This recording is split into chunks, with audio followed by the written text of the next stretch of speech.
it's not like I have a band behind me. It's me. It's just alone and a guitar. Me and that right there. And I walk out and I remember telling myself, I'm like, dude, you got this. No big deal. So I go out, microphone set up, and I'm like, hey, everybody, my name is Bart Lattimore. You know, I'm just going to play you a couple country songs. I appreciate you guys for listening. And they're cheering. They're ready to hear me. They're like, oh, this guy's kind of crazy, weird looking. Like, let's see what this guy's got. I go and sing my first note and strum the guitar. There is no guitar. None.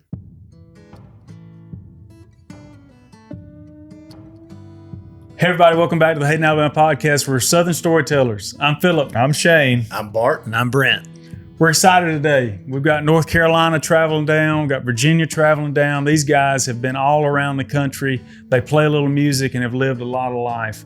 Let me tell you what you can expect today, apart from the great storytelling. We've titled this, Every Weekend, New Towns, New Stories. But apart from the storytelling, we've got an exciting announcement and an invitation for you guys. We also have a challenge this week.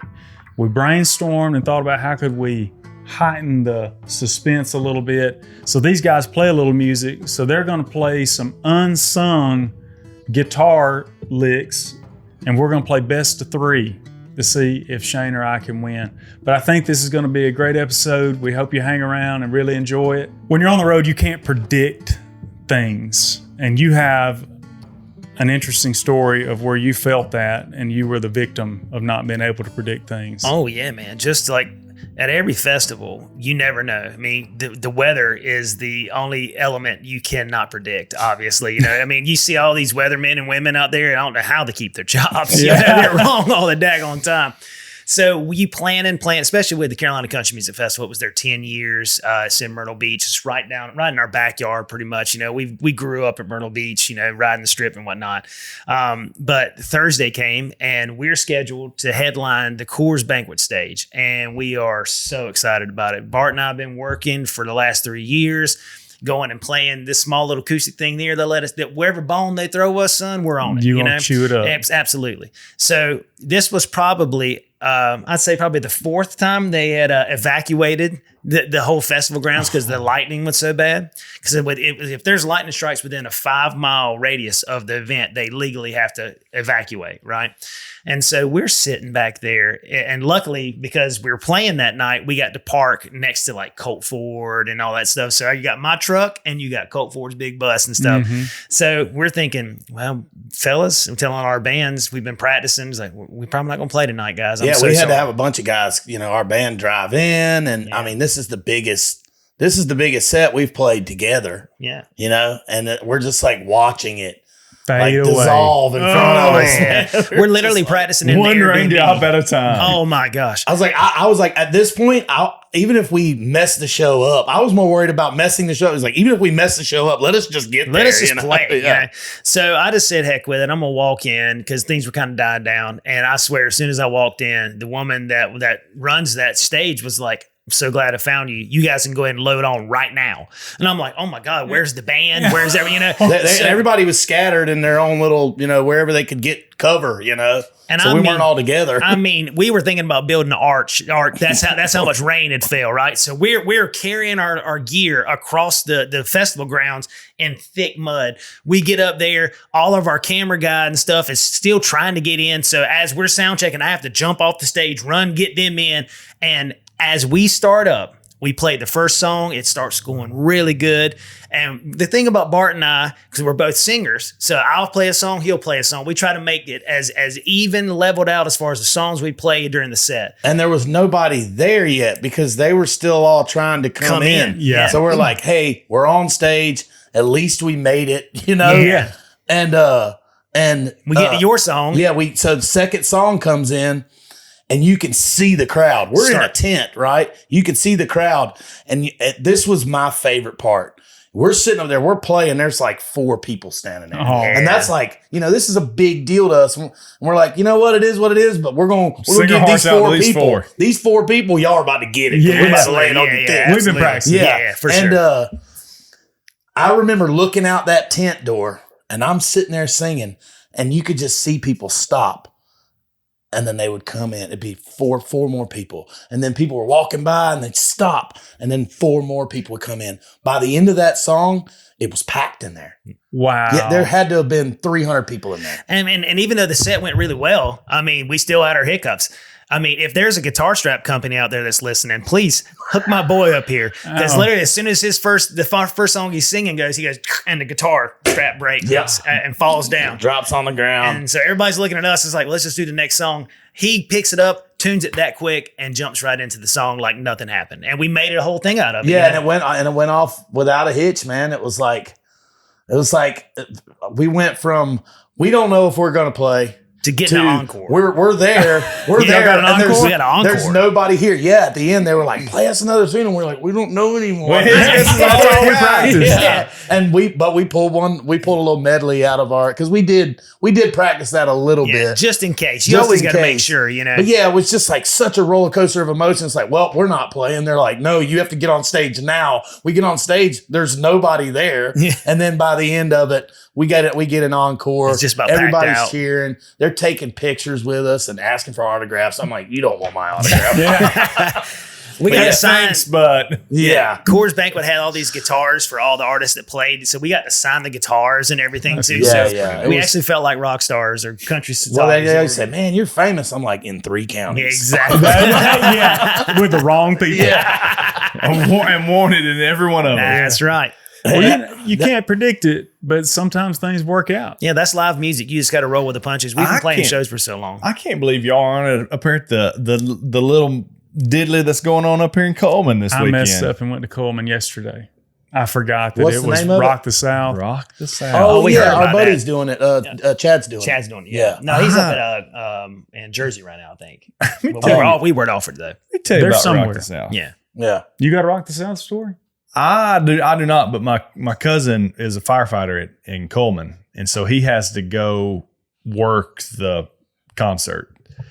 And it seems like every year there is a rain storm. Oh yeah. That comes through, and it is in a literal field out there. And he told me the first year he had to work it rained every night that they had to play. And he said, I have never seen so many little piglets rolling around in mud as he did that weekend. He said they look like little. Yeah, and at some point they're just like, all right, I'm just I'm all dirty. the way in. I'm here. all Yeah, the way. yeah. And he said it was like a bunch of piglets just rolling around. And he said it was the most dirty, just muddiest thing you've ever seen. And they were eating it up. And I said, well, I can tell you for a fact that unless something in the future changes, I have zero intentions to go roll in the mud. You couldn't sell me that ticket. Well, that's the same thing with some of these we do. Like my daughter, she likes to go on. She wants to go. So, obviously the non-drinking events, we do some bluegrass events. She loves to go to those. And it's funny, this year she was like, Daddy, I really want to go to Myrtle Beach and see you play. And I'm like, you're not going. You're not going. No. I love you, but Yeah. I I was love like, you she too was much like- to let you go.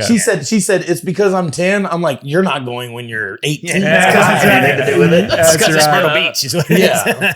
But that reminds me of a story. We were talking about not knowing, what's going to happen when you're on stage.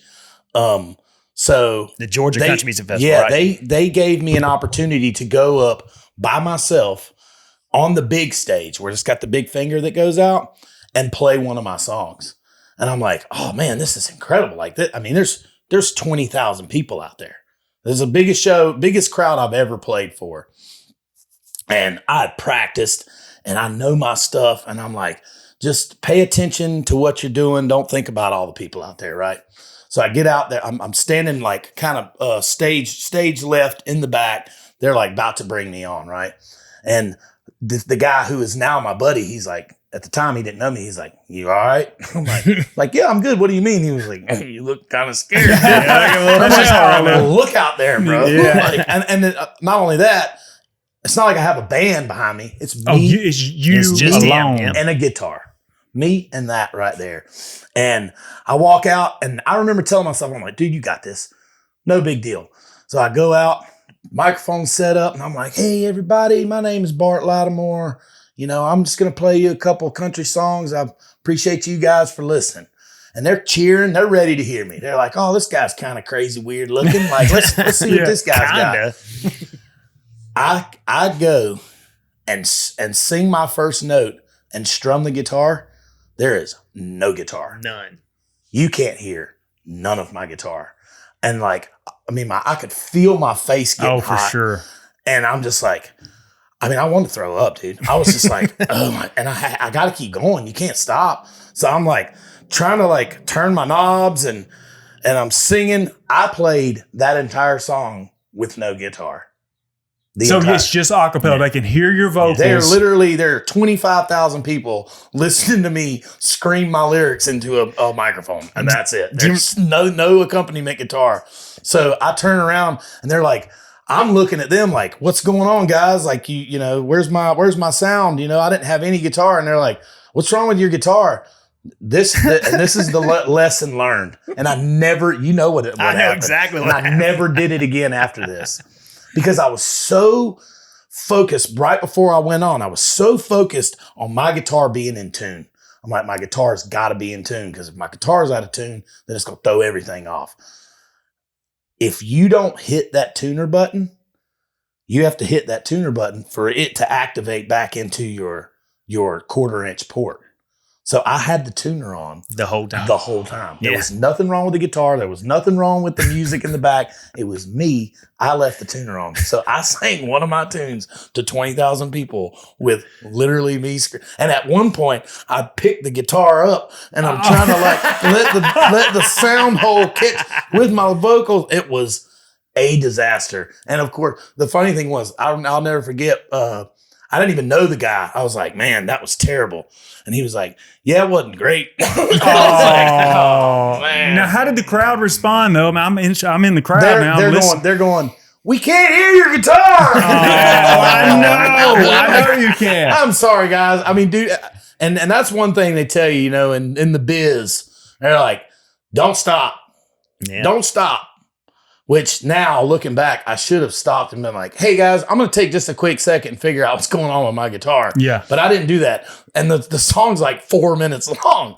The longest 4 minutes of my life. They're singing Freebird acoustic like in your Church of Christ. Acapella, dude. Straight acapella. And it wasn't my best vocal performance either because I'm just so worried about why my guitar's not working. So. And then they let him do it again the next day. I'm like, hey, man, just avoid it. Just use my guitar. So, and everything was good. Oh, man, you gonna bring this up. I'm going to. I'll show the dent on it. And as he's walking down off the stage, he goes, man, that was pretty good, and hits the handrail on my acoustic. But my acoustic is, I put a chunk in it. Yeah. You didn't hit it.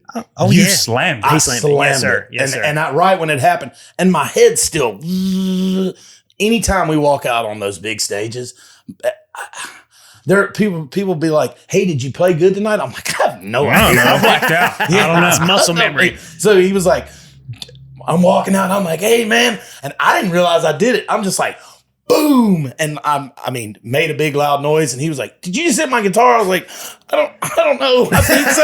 I don't know what's going on. But I'm proud of it. That guitar's got so many dings and stuff. It's just little notches of stories, little moments in time. As long as it still sounds still good. is, Yeah, right. it probably Yes, sir. sounds better. It does. Yeah. Thank you. I appreciate that. Yeah. I'm sure Alvarez is like going to study it next. It's like, we should put these dents in there. Thanks, Bart. The prettiest sounding guitar to this day that I've ever heard looked like it came off the bottom of the Mississippi River that was lost in the Civil War and somebody found it. Absolutely. That's the best one. Is that Willie Nelson's guitar? I don't know whose guitar, but it's a Gibson by brand, but for some reason, it was one of the most damaged and ill taken care of guitars, but the sound that came out of it was like heaven. Once that wood ages, it just makes such a rounder. I have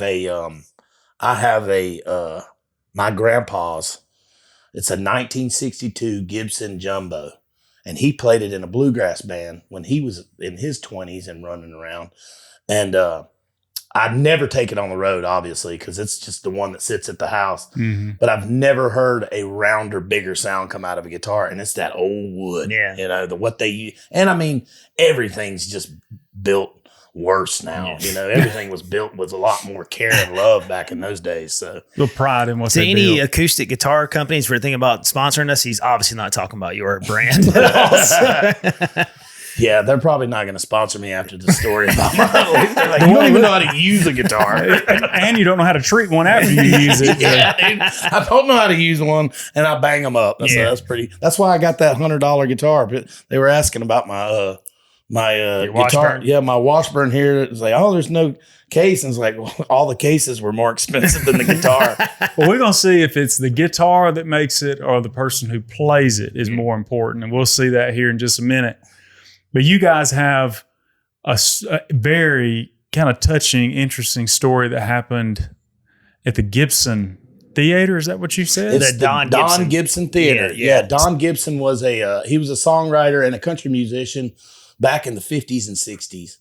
And he's from Shelby, North Carolina. And they named a theater after him. And his wife still lives there. We had connected with Chapel Hart. This group here. Through the internet, we had connected with them. And they invited us to the show. And it's not too far of a drive for us. So we're like, yeah, of course we'll go. And we even had the privilege of meeting the pretty much it's almost a Don Gibson museum too. Absolutely. So it's like the curator. Like he knows everything that's in that place. Yep. He knows every story behind every little, just the smallest little trinkets that this guy owns. Yeah, took us on a private tour and told us all the history. He's like, here's his award for the Carolina, for like the CMAs. And there's where he's his thing where he's a member of the Grand Ole Opry. So it's all these legendary things, songs he's wrote with all these big groups. And so we're sitting there. It's just like right after the tour. And, we're itching. We know Chapel Hart's in there doing a sound check. And we're kind of itching to get in.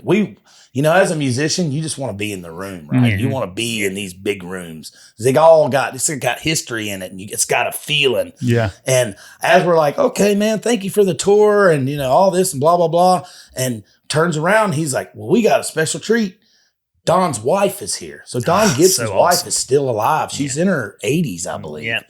And sweetest lady. She was like, oh my gosh, you guys are musicians. You're like, yeah, we're here to see Chapel Hart. And we wrote a song for him and all this stuff.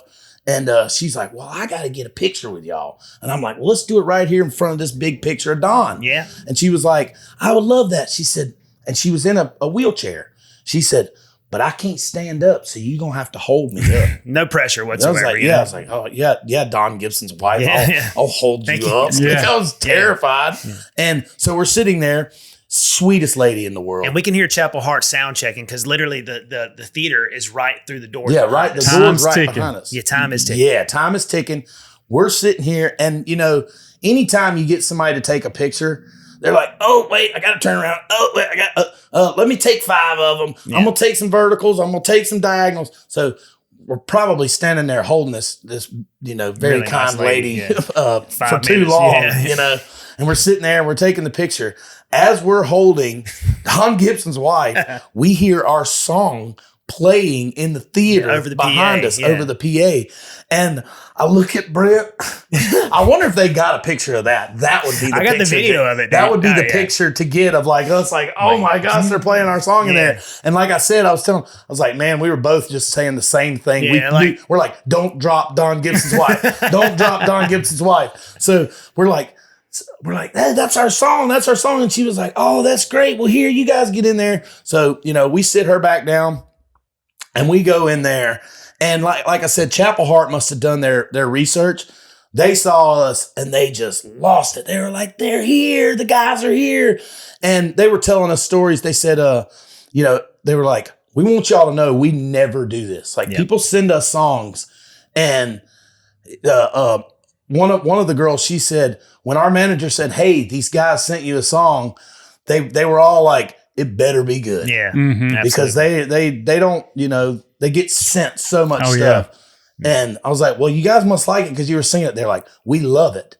So end of the story is they're like, we kind of wrote this as a gift. We're like, this is just kind of like a ditty. It was a chorus of a song.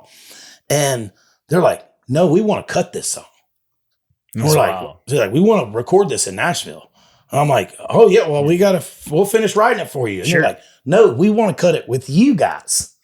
So we're actually going to Nashville next week, and we're mostly going to be doing some just like building onto the song. Mhm. But that's the next move is we're gonna. That's cool. Yeah, Yeah. so So they let us they shot content with us in their green room of singing the song with us, like and harmonizing with us, singing it and whatnot.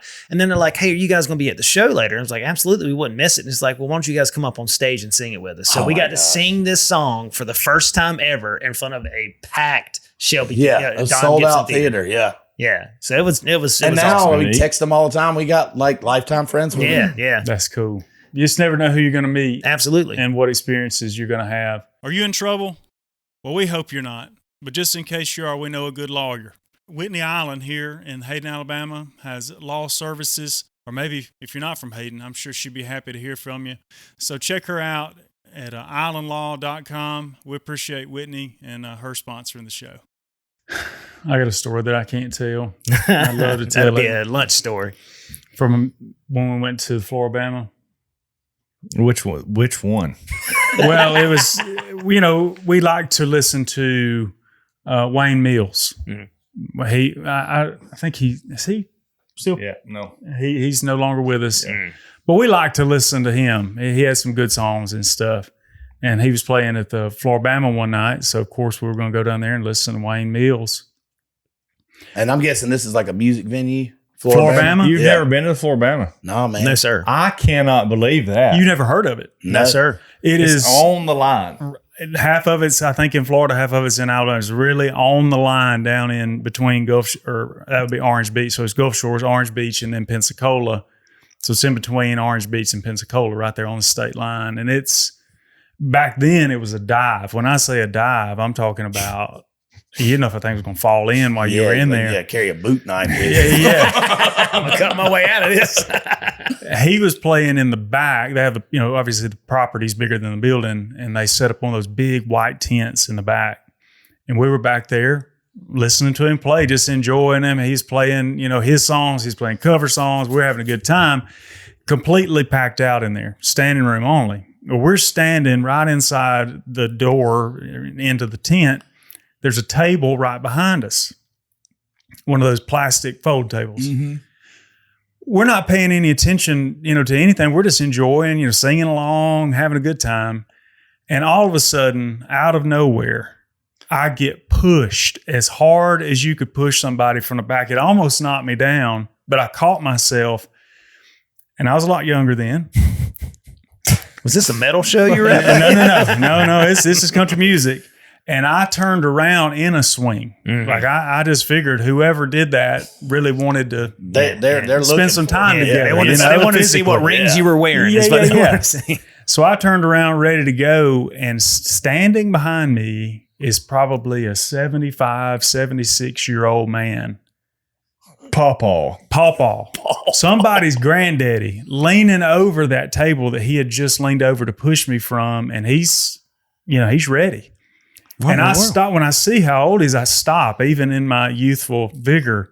I stop. I'm like, man, I don't want to do this. I won't mess with And then I don't want to do his wife immediately realized, she sees kind of those eyes, like you're talking about those piercing eyes. She sees my eyes and knows the intent of my heart through how I'm looking at this guy. And she's trying to drag her husband back, and she's in her 70s as well. Well, by this time, Shane and a couple of the other people had realized where this could go, depending on what he says to me. They start grabbing me, and they're trying to hold me back. And then he starts cussing me. Don't hit Pawpaw. And I'm thinking, well, I guess, you really want to go through with this thing. Well, come to find out, the culprit finally speaks up. I was not the culprit. I had been identified as the culprit. One of our friends behind us kept hitting their table as he was singing always a and friend. doing all the things. He is having fun. Yeah, he is having a good time. Having a good time. He had been knocking drink after drink over into this guy's lap. Pawpaw just had And enough. Pawpaw had just had enough. Yeah. I just happened to be the back that was standing there closest to him.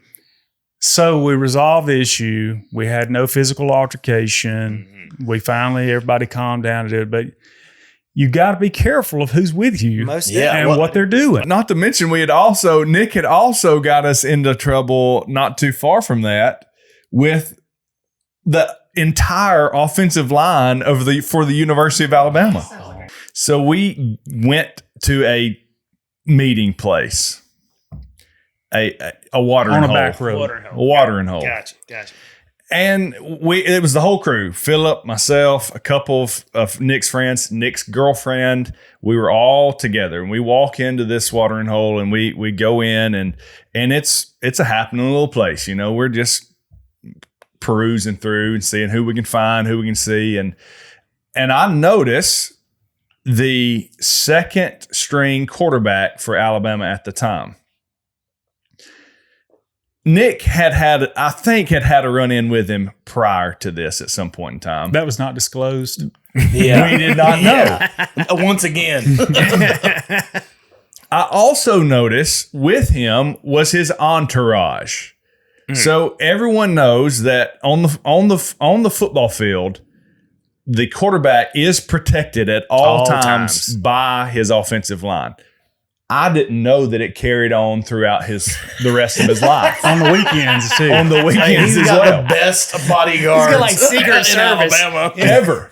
Right? And they're just there. And I noticed these very large young men around the second string quarterback. Again, that's cool. Hey, good, nice to see you. Hats off to you. We're playing pool, doing some other things, and I hear Nick's voice get a little elevated. And I turn around and look, and he is in the face of the second string quarterback. And something you have to know about Nick, he is not of the same stature as these offensive linemen. There's a difference. They never are. No. We are not of the same stature. Right? But we're closer. We're closer than Nick. So Nick is on his tiptoes like this. Thinking, what is taking place? Yeah, this ain't This is good. not good. What has happened is the second string quarterback had gotten a little too close to Nick's girlfriend. That's always how it happens. Possibly made in advance. I'm not sure. I'm not at liberty to say I was not involved in that. But what I am at liberty to say is I knew that things were about to go south real fast for everyone involved on our team. Yeah, we didn't. We're bringing the junior college to the University of Alabama. We didn't have the numbers. Well, I looked real quick and I made this as we did not have the numbers. Philip also made the same assessment. I said, what are we going to do here, big guy? He said, I think the best thing we need to do is get Mr. Nick and his girlfriend and let's just exit stage left. Absolutely. Stage left. And so we... But exits come in many fashions. Sometimes windows. We did make the exit, but it was like this. Yeah, we were dragging. It was like dragging the Chihuahua. Dragging him across the street to get in the car. It was. He was ready to go. He was like a Chihuahua on a hot dog. He was just. And then we was pulling. I think we've all got that friend. They'll. I know mine, and I know him too. If you explain it to him, it's like, dude, that's the O line for a major college football team. Yeah. He's like, I They probably work could have out. took a couple of them. I could have got a couple. We could have got a couple, and that was one of Nick's favorite sayings. Is I might not win this fight, but you're gonna know I was at least here, right? Absolutely. You're gonna at least know I was in the room. And I said, Nick, tonight's just not the night. Well, young men, they got to have a little bit of that in them. Oh yeah. Yeah. It teaches you how to. You carry that on in a different way in life. Like when you and I know that because I was pretty hot-headed growing up, and I feel like it comes from the same place. Whenever things get hard in life, it's grit. Yep. You take that and go well, ahead. I was going to say, to sum this up, I guess to close it all out, Nick and the girlfriend ended up getting married. They're married. Well, congratulations. I had no idea. Sure did. And I'm sure they've got kids living whole happily. bunch of short, angry kids that are ready to fight. You don't mess with them. No. Yeah, right. I had this guy I worked with at the DMV. His name was Dern Creeley. Really, his first name's Dern. D-E-R-N? That is his government name, Dern. And he was, you know, he's a little bit shorter. He would always say, "Man, don't make me get on a soapbox and slap the taste out your mouth." Oh, wow. I might have to put that on the short list of names. You think Sarah might like that? I don't know if she can go with that. Y'all have like, a little man. boy, maybe Dern. I tell you what, Dern is the Slap new the name now. taste. That's a Your pretty. mouth. That's kind of a cool name. It's awesome. Yeah. Hi, Dern, if you're watching. Yeah. Good We to love see you, Hey, Dern. We love you, Dern. Just want you to know it's a first for me. Yeah, Only one I know. I'm glad I could give a new moment for them. I Yeah. introduced them to a new name. Hopefully they have hopefully your children name their kids Dern or something. That'd be awesome. Let's do another introduction real quick. Okay. We talked about it last week, but the Deer Show is coming up. And I think when this airs, you are running out of time. If this thing airs on time, but it's July 11th through 13th, Birmingham, Alabama, the World Deer Expo. It's going to be at the BJCC. We're going to have a link in the description that you can click on, takes you right to the tickets. I know I don't want to stand in line, and go ahead and buying your tickets online is one way that you can do that and go ahead and get in the show and get to the good part. It's going to be a lot of people there. Good food, good fun, good fellowship. I think they're doing some archery. They've got deer mount competition, big names. Mr. Eddie Salter, who's been on our show, is supposed to be there doing his thing. Hannah Barron. And we'll be at the Monarch booth. And so selfishly, we want to invite you to come out. We're going to have some Hayden, Alabama merch there. But most of all, we'd just like to shake hands with you and see you guys, see the faces of some of the people who are so kind to support us. Yeah, and if you can't come down and get merch there, we've got merch on our website as well. So. HaydenAlabamaPodcast.com. Click on the t-shirt and that'll take you there. Let's get to some of those key moments that they've just they've either shaped your life, they've provided great stories that you've told over and over again. Take me to some of those moments that y'all have had. Well, easily. I'm gonna go back in time a little more before we even met. It's how I actually got contacted. I had a viral video that got me on Dr. Phil of all things. Believe it or not. Dr. Phil? I was on Dr. Phil, Inside was on Edition. Dr. Phil. The Weather Channel picked up something.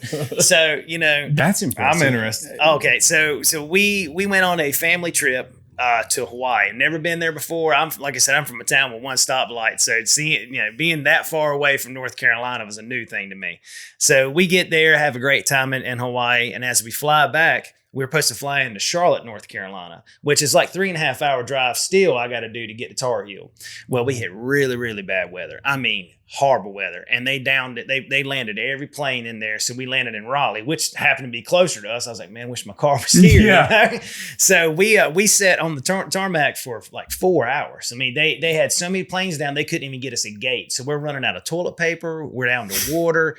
I mean, and tensions are high, right? Uh-huh. So next thing you know, one of the flight attendants comes up, super nice. She goes and asks this one guy about something, and next thing he goes off on her and starts calling her all kinds of names I can't say on this podcast, or my mom will be upset. Mm-hmm. And then so the head flight attendant goes up and starts talking to him and thinks everything's calmed down. Well, we finally, an hour and a half later, they're like, the weather's broke, we can go and take off, and everybody's super excited. So the captain says, if you're standing up, please take a seat. We're about to taxi. So I swear to God, as soon as he said that, 13 people get up and try to use the bathroom, right? So this one big old fella gets there and he's right at the bathroom, and the head flight attendant's there. He's like, sir, you need to sit down. And he goes off on him, calling him the drama queen. And that was just the last straw, because these people still had a connecting flight to go back to California. So their day wasn't even done. So he gets on the intercom and shames the rude passengers for making the flight a living heck. And it's not words he used. So I was the only person to think of filming it. And next thing you know, I'm supporting. I mean, I did it in support of the flight attendants because everybody was so rude to them. They busted their tail for hours trying to make us feel comfortable. So I posted on TikTok, not thinking anything of. I had to go to the DMV the next day. I was there at 8 o'clock in the morning getting ready to work. And I looked down at my phone. There's 30,000 views. That's crazy. Look at my lunch break, 300,000 views. Next thing I know, end of the day, I've got like 500,000 views. Wow. And I start getting calls from all these news outlets and stuff saying, hey, we saw your video. We'd love to run it. The Weather Channel broke it first. So I had an interview on the Weather Channel. They played it. Of all things, the Weather Channel broke it. So we got up to like 1 million views. And then I got a call from Dr. Phil's show. And man, and I thought I was gonna get flown out to California. I see all these things, you know, I'm gonna get to go hang out there and get a hotel room and blah, blah, blah. Yeah. They send me a laptop and they said, all right, well, just be ready for your segment. And I think, well, I'm just going to sit in my living room on my brick fireplace. Well, that won't be very comfortable to sit on after about an hour, 2.5 and stuff like that. Because it might be an hour long show, but they break this down into segments, you know, obviously. And so I'm listening to everybody's interview. And next thing I know, it cuts back over to on the camera. And there I am on this big screen.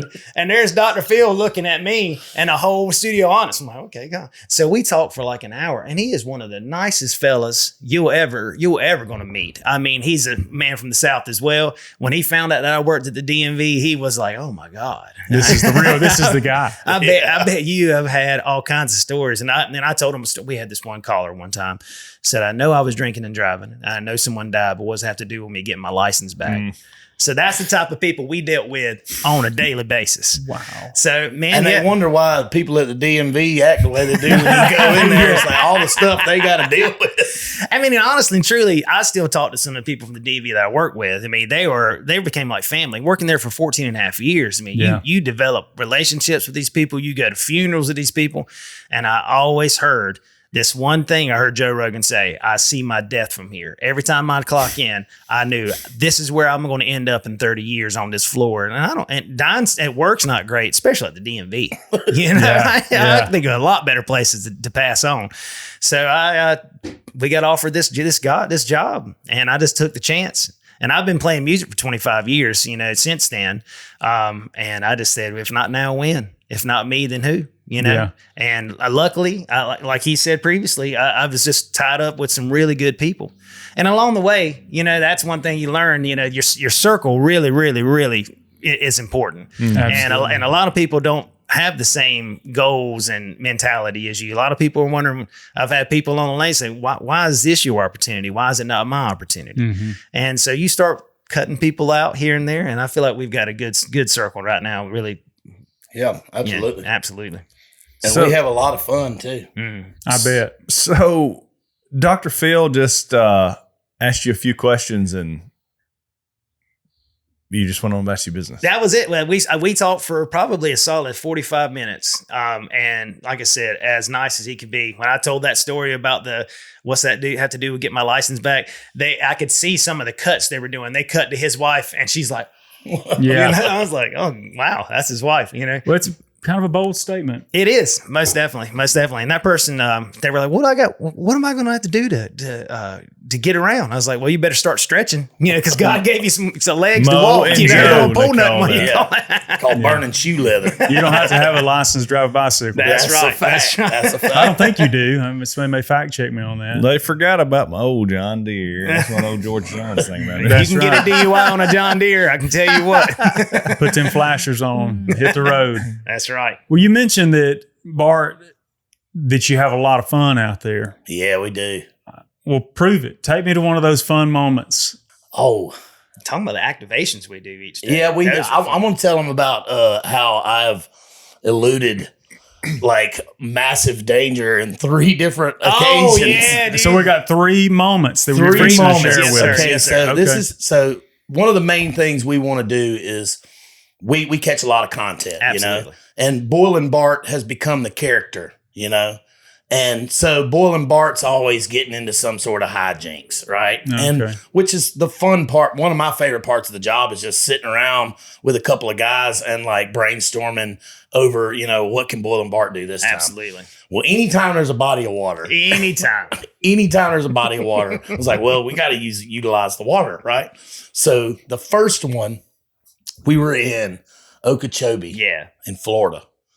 And in a canal. Yeah, it was like just a little tributary. I mean, it was small, That's a big word for you. Yeah, I'm proud it was of like you, buddy. it wasn't even a creek, you know, but it was just deep enough because they had a canoe out there. And I was like, what if I'm in the canoe and, you know, I'm fishing and then I fall out of the canoe, but then we set the camera up to where it was just after I fall out of the canoe, the next shot was right sitting on the dock. And then I pop my head up with my peanuts and my hat's all turned this way. And I'm like, I didn't drop my peanuts. Yeah. And that was the piece of content. super simple, super easy. It was not really the weather to be getting in the water, but I'm like, I always told them, I'm like, anything to get the shot, anything to get the laugh. I was like, I'll get in there. They're like, and then they started talking. They're like, man, there might be alligators in there. We're in Okeechobee. No doubt. There's a lot of gators down here. And I'm like, well, if I just get in and get out real quick, I'll be fine. Everything went off without a hitch, Well, of course, the next morning we wake up, we're going to get breakfast. And the guy who was, he was our videographer at the time. He's sitting over there looking at his phone. And he's like, bro. And I'm like, well, what? He looked like he saw a ghost. And he's like, read this. It was from 2 days ago. It was 2 houses down from where I had jumped in that water. They saw a 15-foot alligator. They tried to catch it, couldn't catch it. So it just got loose again. So I was like, oh man, I dodged that one. No. Fast forward, we're in Daytona. Yep. Yeah, we were at where were we doing? Panama. We were doing the race. Down there. Was it the race? It was the race. It was the race. Yeah, It's like, we're at the ocean, like Another body of water. Yeah, that's what the piece of content was. Bart's big day at the beach. We had wouldn't it be nice when the Beach Boys play and the Beach Boys playing, and I'm like on the with a beach can of peanuts, being a goofball, and same deal. That next morning we wake up, the news happened to be on. We were doing the math because we were seeing the news station. It had to have been 20 yards at the most. At 20 yards from where I was out there rolling around because nobody was in there because there was a lot of shark activity. 20 had to have been 20 yards from where I was at. Somebody got attacked by a shark within an hour of us shooting that content. I'm like, geez Louise, man. I'm like, all right, guys. Now, I told you I'd do anything for the laugh. Yeah. I was like, but man, this is getting kind of wild. Fast forward to, I forget where we were at on that one. That was where the crab bit me. Oh, yeah. That was at Gulf Coast. Gulf Coast, yeah. So in Mississippi? No, this was in Florida, too. And same kind of deal. We're shooting a piece of fishing content where he takes a boiled peanut and throws it out into the ocean. And he's like, oh, let's see if we catch anything. Well, we had bought some mullet from the fishing, from the bait store, some big mullet. And I come like I'm a dolphin, I'm flipping through the water like this, right? I come out and I've got a mullet in my back pocket, my overalls, and I just slap it in his hand and I'm like, here you go. And then I jump back in the water like I live out in the ocean, right? Just goofy stuff. And I was like, and somebody said like, hey, should we check the news? And I was like, there's no way. I kid you not. The next house down, shark attack within hours. I have not got back in the water since then. We have not shot any more water content. I was like, man, look, I'm 3 and out right now. Yeah, you got the third time. I think I'm done. I think what we figured out is we made sure he takes more baths because he's chumming the water pretty bad. Everybody's getting bit whenever I get out of the water. They're like, what is that smell? Oh my gosh, man. But yeah, that was we're going to take y'all to lunch, but I'm really thinking about that because I think there's a creek close by Top Hat. Hey, man. I got board shorts in the truck. Look, man, I'm persuaded pretty easy. If we can find a laugh in there, I'll jump in there. I don't know about sharks or alligators, but they're bound to be a beaver close by. Yeah, probably the biggest thing we got to worry about getting bit by a crawfish. So. Yeah, water moccasin. Yeah, you don't want to get bit by. You don't want to get bit by. No cottonmouths, no sir. I follow those. Well, I don't follow. The algorithm just serves me snake pages, snake identification pages. Oh, yeah. Almost every state has one. Oh, for sure. And the algorithm keeps serving them because I keep looking at them. Oh, man, because you messed up. You looked at one. Yeah. I look at them and because they always identify. Somebody's posting a picture. What kind of snake is this? There was a lady. You can see the dock. She's in a lake. She's in a inner tube, just sitting there having a good time, and she's got this big smile on her face. There's this snake about this long, floating on the water within 1 foot of her. And the picture says, can you identify this snake? And the first guy that responds, venomous cottonmouth. Do not mess with that snake. And she had, in the picture, she had no clue. And that thing's just right there by her. And I'm thinking, nope. Lucky no, one a sir. snapping turtle. Well, it's probably better that she didn't know, because when people start freaking out, that's when they start biting. Yeah, she would have exploded that inner tube trying to get out of it. Right. Get on that dock, boy.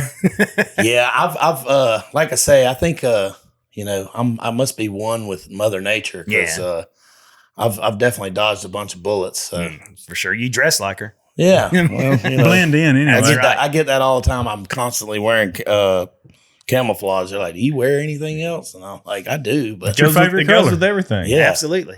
absolutely. You're just a big fan of John Cena. You can't be singing. Yeah. Yeah. That's what I tell them. I'm like, I'm just a head and a couple arms floating around for everybody to see. Those are my favorite reels. Anything that's got his, this is John Cena. And they're always, just body slamming somebody or somebody falling. I laugh every time. I saw one, no joke, this morning in the hotel before we came over here, and it was a baseball team, and it's like special guest pitcher John Cena, and it's nobody walking out, and they have the music playing, and then the pitcher acts like he catches it and like goes up and shakes his hand and stuff. Oh, that's awesome. Was that Savannah Bananas? I don't know. I don't think so. Have you guys seen those guys? They just got back. Man, that's so much fun. Yeah.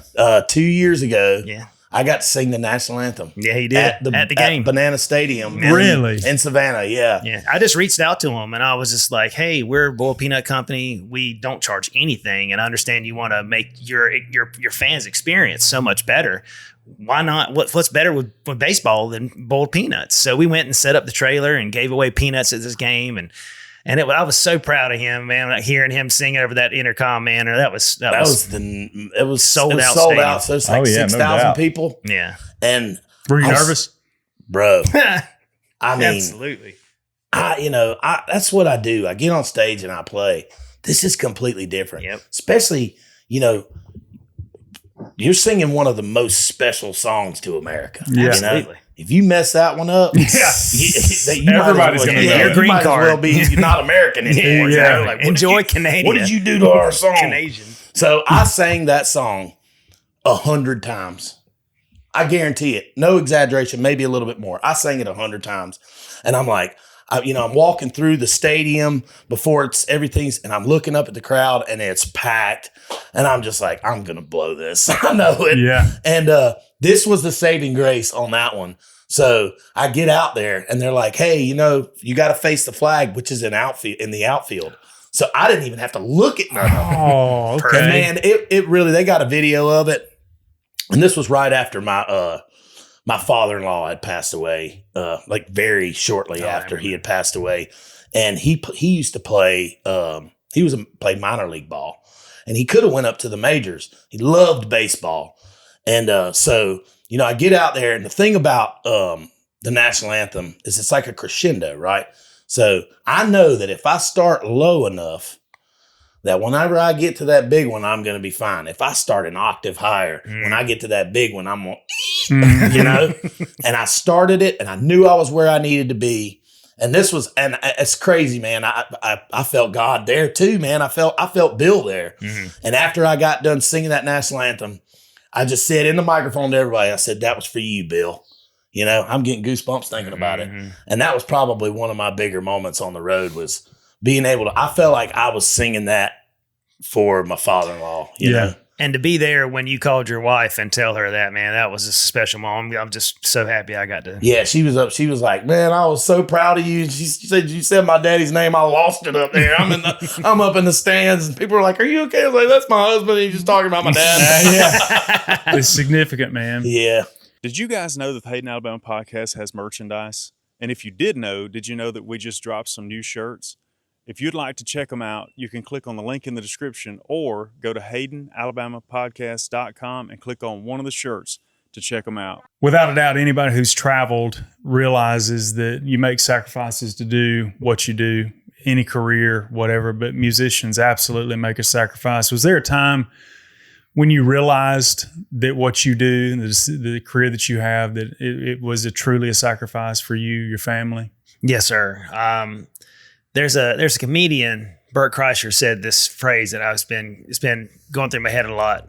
He has a lot of people, even in comedy. There's a lot of correlation when it comes to comedy and music, And he had a person ask, he's like, how do you get to the level that you're at? we're not by no means in any way, shape, or form the level of someone like he is. But he said a phrase that sticks through my head. And he said, "How much are you willing to sacrifice?"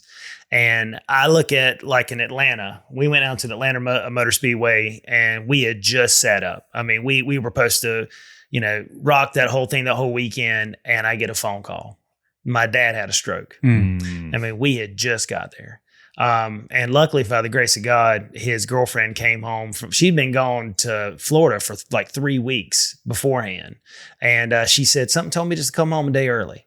And if she didn't, there's no telling where my dad would be right now. She found him. She was there when he had his stroke. And luckily he is doing so much better now. I mean, obviously he's still got a long ways to go, but I realize it's like, man, moments like that, I'm states away. I feel I'm the oldest son. I should be there for my father. So luckily I've got a great friend like this, and he, without a doubt, he's like, go. So, and I'd never ran that setup, by myself, and doing everything by myself. And I mean, in the back of my mind, I'm like, oh my gosh, I'm not going to be able to do this. What have I said? But I'm like, bro, go now. Like, you got to go. And buddy, I went to the airport that night, missed the last flight to North Carolina by 20 minutes because of TSA. Came back, got there that next morning, and I was there. But if it weren't for people like him to make sure we're still in operation, there's no telling how much we would have sacrificed. Not only the cost of us being there and having temps and whatnot, but I was just so fortunate that I had people that had my back and allowed me to go and be with my family. And that just was an eye-opening moment. As of course you miss out on birthdays. Sometimes you miss out on anniversaries and holidays for sure, but it's just moments like that, those big impactful moments where he's like, that's my family. Yeah. I need to be there by him. And I realized that luckily I was in Atlanta. What if I was in California? Yeah. Or what if, so you really, it really goes back to that saying, what are you willing to sacrifice? Because good and well that something like that's going to happen again. Yeah. I mean, knock on wood, it don't, but there's going to be something that monumental where you're not going to be there and it's going to eat at you just because the love you have for your family. Yeah. It's going to eat at you for not being there. Yeah. Bart, you got one? I'm trying to think because it just happens to me so much because my daughter, she's 10 years old and she is a daddy's girl, like through and through. So it happens to me every time. Every time I go on the road, she's like, why don't you just stay here? Or you just take me with you. And I'm like, you can't go to these things, so it does take some sacrifice. But that honestly, that's what makes the time that I do have with my family so much sweeter. Yeah. Like there's no arguments and there's no, it's like this time is precious. Yeah. So let's utilize it to our best. Maximize the time. 100%. You can't get it back. That's right. And it's everything that has happened for me with like being on the road and the music thing and everything, it's brought me closer to God. Amen. I'm kind of embarrassed to say this. It took me getting a little bit of success to be like, I didn't do this. Yeah, that's right. This is not my doing. There's divine intervention in there. And, I had to ask for some real forgiveness. Amen. Because I never denied God, but I put him in the back seat. Sure. And when I pray, I talk to him like I'm talking to you. And I was driving down the road and I said, Jesus, just please forgive me. I should have never put you in the back seat. I should have never put you in the back seat. And I pray every day now. Amen. And my father, he's real big in the church. He's a deacon in the church. And this was only 2 months ago. I called my dad and I said, I've been praying again. And he just lost it, you know? Yeah. He's like, he said, I felt it. He's That's like, awesome, man. I didn't mean to do all this. No. That's great. He said, I felt it. He said, I knew something happened. And I said, you know, it's crazy. Like when people would talk about religion, I would avoid it. And then I would apologize to God. I'm like, hey, I'm sorry I wasn't there. You know, like I wasn't there to be like, to say, I believe in Jesus Christ. Sure. I felt so guilty. I'm Yeah. like, why am I not telling? I felt embarrassed or something. Like it wasn't cool. And my wife and my daughter and the things that have happened in the past 2 years of my life, it's undeniable. Yeah, undeniable, God's It's hand. undeniable. Mhm. From the woman you're with. I didn't mean to do all that. No, that's I You're I good. enjoyed every word of it, man. Giving a testimony to Jesus and His forgiveness, His mercy, and how I He feel never them. leaves. I feel That's them all the awesome. time Yeah. now. I mean, I've always felt them, and that's what made me feel bad too. It's like I know He's there, you know, and if I would feel bad, I would apologize to Him after I would have a conversation, and I wanted to be like, you know, like talk about Jesus and talk about how much better I feel when He's a part of my life. Sure. Yeah. Well, and guys, I think it goes without saying, you have a wonderful opportunity Oh yeah. Yes, sir. to be a light, to be the salt in where you're at. I mean, you're going, as that's going to be the scripture time when we get there here in a minute, but you're going to see that Peter was going, and that's what God has given to you guys, Yes, sir. an opportunity to go and be a light and share that with other people that really need it. So you are making a sacrifice, but you have a great opportunity for the And gospel. exponential. It's a blessings. great privilege to be able Yeah. to be put in the situation, to be able to continue the gospel and to be able to tell people how much we see God's hand in every day of what we do, from us getting home safe, us getting to a place, us getting opportunities. None of this. And a lot of people look at these things like, I did this. It was because of no. God gives you the talent and Amen. the gifts. And when He opens the doors for those, you need to be ready to walk through need it. to use And you them. need to be able to walk through it genuinely, honestly, with integrity, and be yourself. And that's the same thing in music. If you see a person live, you can tell they're phoning it in. I know you and I talked about this. You can tell when a person's phoning it. It's the same thing. I played and for a church for a long time, and I could see the devil's working some of it. Yeah. Yeah. You know, when people catch the same tongues every Sunday, you know, that's not kind of how, you know, and I was given the opportunity by the person that was running that. They said, listen, you can either stay with us or you can keep playing your music. And I said, no, I feel like I can do both. I can reach people that are outside of Greater Hope International, outside of these walls. Yeah. And that's where the true ministry is. That's where being a Christian is being on the street. Because I mean, Jesus was out there. He was out there with the people that a lot of people in church would turn their nose up to. Absolutely. You know? Yeah, you got a great opportunity. And you talked about God giving you talents, and Shane and I both believe that when God calls somebody, He gives them a talent to use for the kingdom. And I think now is a good time to see a little bit of that talent Yeah, that that He's sounds good given to you me. guys. Don't you hit my guitar. Yeah, watch his guitar with I you. would never do that. And don't put a ding in it. Here are the rules. These fine gentlemen are going to play us some 90s country music, but they're not going to sing the words. And Shane and I are going to do first 1 to 5 of guessing the song. Yes, sir. Do you think that we should, has it got to be the exact title or just, You can get, even if you say the names of the lyrics, I think that will. Yeah. all right, so we got a sheet here. We're going to go to 5. I'm going to Okay. put me here and you over there. I hope y'all prepare. I hope you didn't have to prepare like 20 or 30 songs. Maybe Oh, we can no. get this pretty We've quick. been Well, playing long enough. We know a good Maybe we amount. should go to 3. No. Yeah. So you want to go to 3? Yeah, sure. 3. Yeah, let's go That's first all 1 to right. 3. Cool. First 1 to 3. Oh, red. Hey, you got it. I got 1. There you go. 1-0, baby. Where There you you at? go. I don't even know. Oh, red. Yeah. Oh, yeah. She's gonna miss me. Yeah, you got it. Gone. I'm gonna miss her. I'm gonna miss you her. Got it. Yeah, you got it. Brad Paisley. Brad Paisley, you got that one. Well, that's two for you, buddy. That's two. Did One you more, win and I got this Okay. thing. We used to play the word game every week, and I'd win that too. All right, we can do that. What?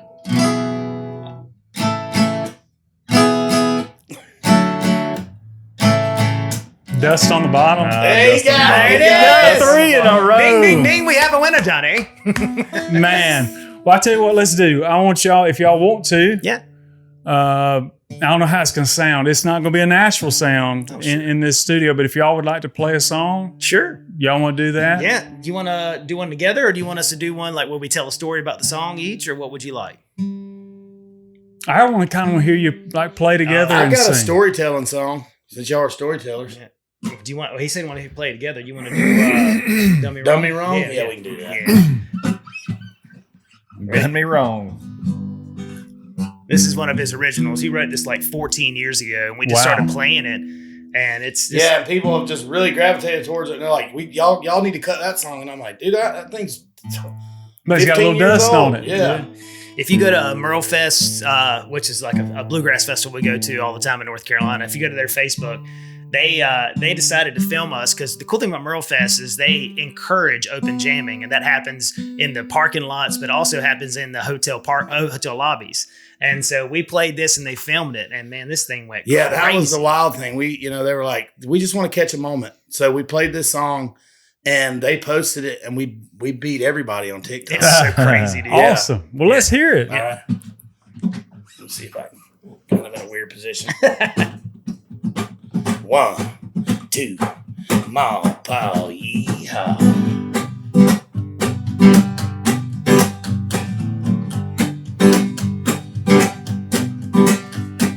Honey, I don't know what you want me to be. Reckon, well, it's time I pack my things and leave. Well, I'm gone. You done me wrong. When I was a young man, my mama said to me, don't follow nothing, boy, you can't believe. So I'm gone.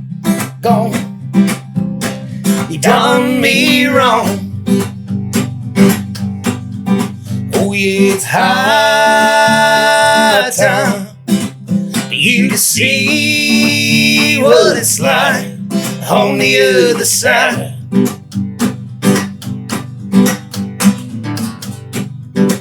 Normally guitar solo here.